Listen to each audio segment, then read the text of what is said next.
In a quiet, cozy room, something mysterious begins to move. A tiny kitten sees it and prepares for battle. Pounce after pounce, the monster refuses to fall. But then, the truth is revealed. Not a monster, just a gentle friend. And just like that, the hunter becomes the cuddler.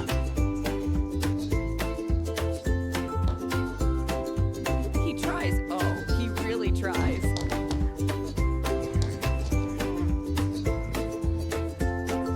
Approval from the master.